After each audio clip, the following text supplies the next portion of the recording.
Hello there, it's August 22nd, 2023 and my bike tour around Iceland continues. Today I'm starting from a free campsite in Strandakirkja, I think that's what it's called. And I'm going to cycle along this road, it's a short day's ride, through a lava field and over here to Grindavik. Here's some clips and commentary from the road, speak in a bit. Cheers! Good morning, Tuesday the 22nd of August. It is 11:22 in the morning and I'm hitting the road. I'm leaving the free camping site, which was actually pretty good. Also had a hot dog there this morning for breakfast, which was awesome. Got a few freebie foods. It's funny how free food makes me happy. Because of leftover food from campers who are leaving. Like this is a popular place for the last day of their trip. And today I'm cycling to Grindavik. It's about 40 kilometers. The weather's much better today. There's no wind at the moment. And there might be a chance of northern lights tonight. Last night it didn't work out because there was too much cloud and a bit of rain. But you never know. Reasonably, not challenging, but expecting a bit of uphill today. About nearly 300 meters, I think, of total ascent over the 40 kilometers. And again, as I get closer to Reykjavik, and Grindavik itself is a reasonably sized place, I'm led to believe.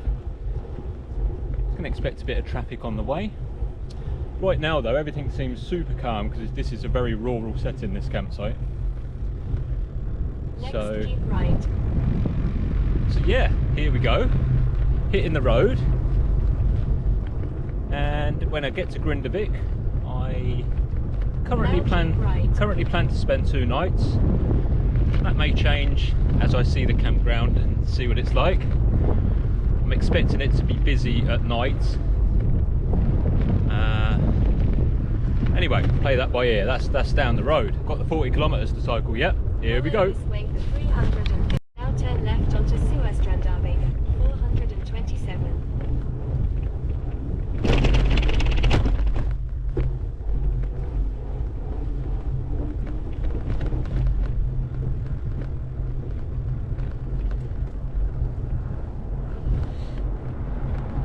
Follow this way for 41.7 kilometers.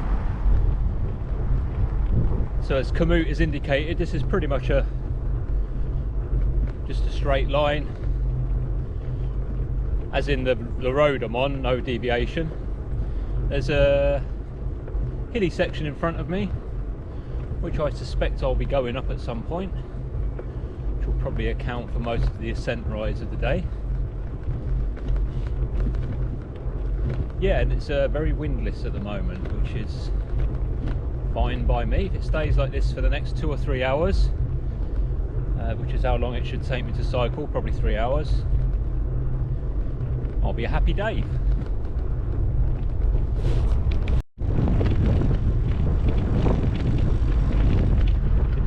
So I've been cycling for a while now.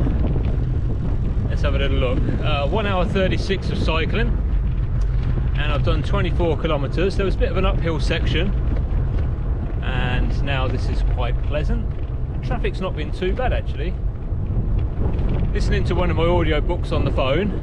I don't wear headphones when I'm cycling because the phone's speaker is loud enough when it's quiet for me to listen to stuff.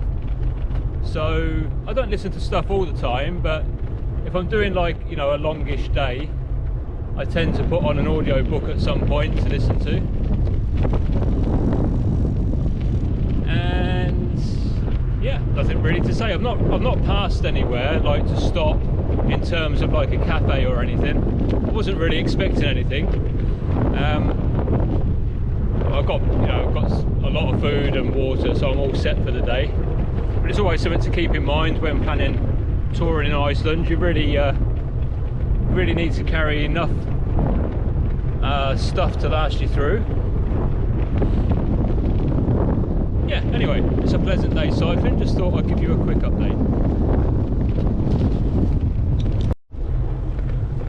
12 kilometers to go now. Passing through quite an unusual volcanic landscape. It's kind of cool.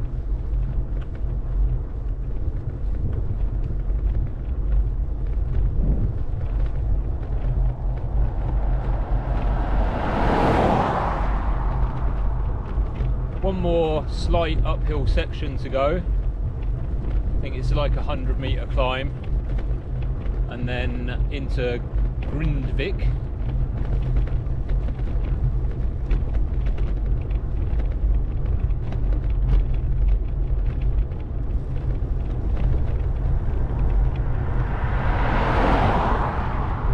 So I intend to stay at the camping, but I have been looking to see if there's any accommodation as well.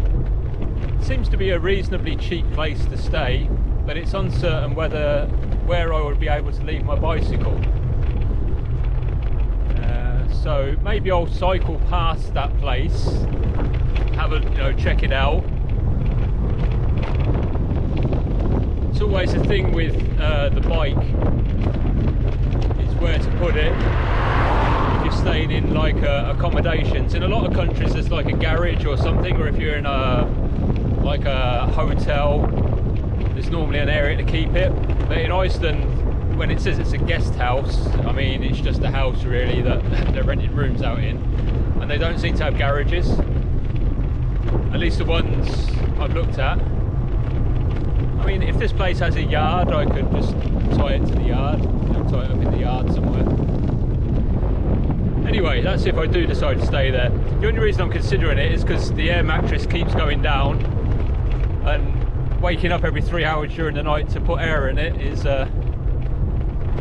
well, it's a bit annoying really.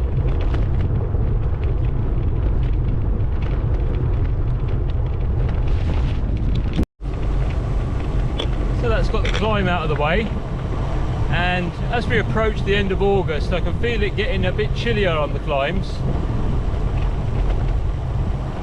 So at the moment I'm still wearing my Endura Humvee cycling shorts, 3/4, and I've got some lightweight socks on. But at the top of the climb I think I would have appreciated my seal skins.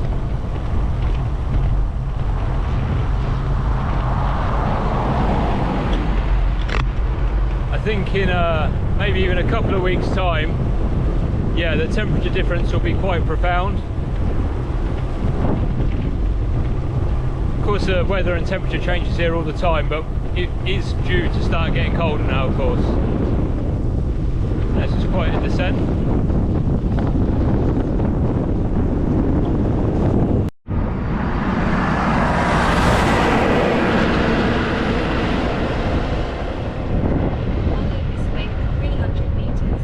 So approaching the edge of Grindavik now.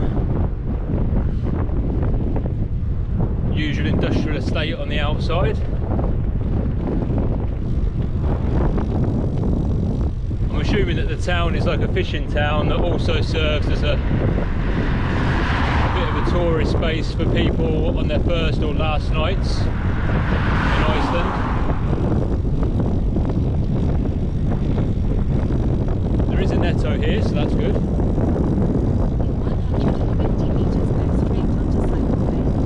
Cycle path, excellent.